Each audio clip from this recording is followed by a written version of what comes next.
Now we're going to have the budget coming up pretty soon. How is it going to affect your lives? Let's have a look at two important issues that the government has to face. The fiscal deficit, number one. India's fiscal deficit was 7.7 some time ago. Started going down. This is state plus center. But now it's climbed up to over 10%.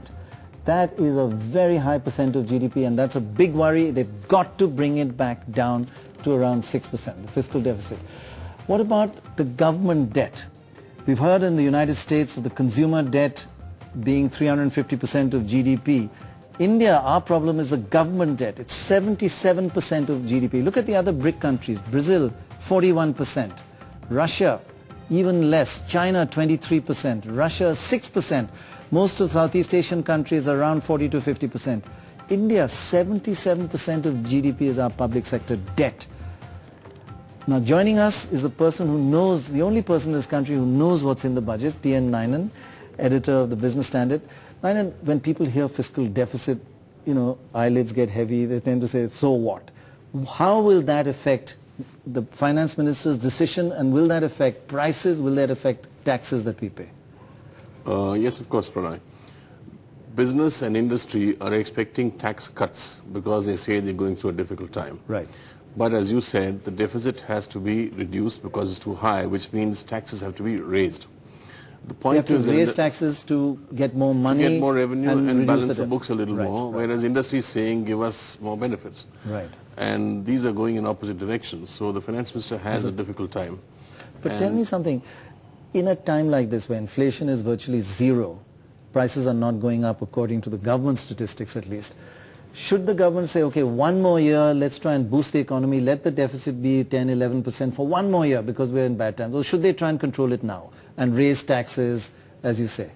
They can wait because there is no serious inflation threat. So you can argue that when there is no private demand, which is why there is no inflation, you push in public demand through government spending. And that's a perfectly valid argument. So you're saying two impacts. But okay. A lot of observers on the Indian economy, including overseas investors in the stock market, will be looking for signals about fiscal control because they're worried about the size of the deficit. And if you don't give the signal that you are going to get it back under control, that could have a negative effect on the stock market. So you're saying that two factors about the deficit. One, it could raise, our taxes could be raised just to make the deficit smaller, and two, in the long run it could lead to inflation. Yes. Through money supply growing, is that it?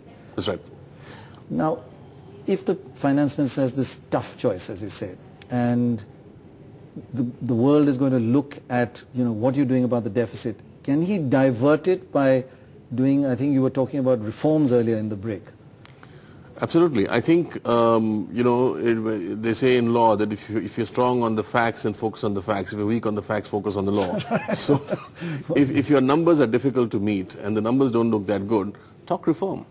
Talk about what you'll do to change things. And there's a lot that we can do on reform. So he can hold out the hope of more reform because on the one hand, you've promised in your election campaign that you will have a whole slew of new spending programs. Right. Now, where's the money? And how are you going to raise that money? If you spend more, your deficit goes higher even. Absolutely. Right? So on the numbers side, he's got a very difficult job. The expectations about spending on the one hand, tax cuts on the other, you can't square the circle. Right.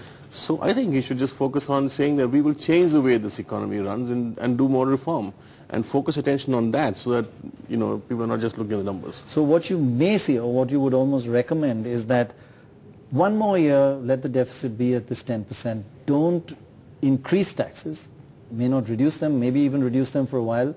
Spend more because you have to, you have to deliver development to the people, and talk a lot about reforms like what? Privatization, because you've got a government debt of 77% of GDP. You do disinvestment. It's a quick way of raising money, and you have these QIPs now where you can raise money in 2 weeks.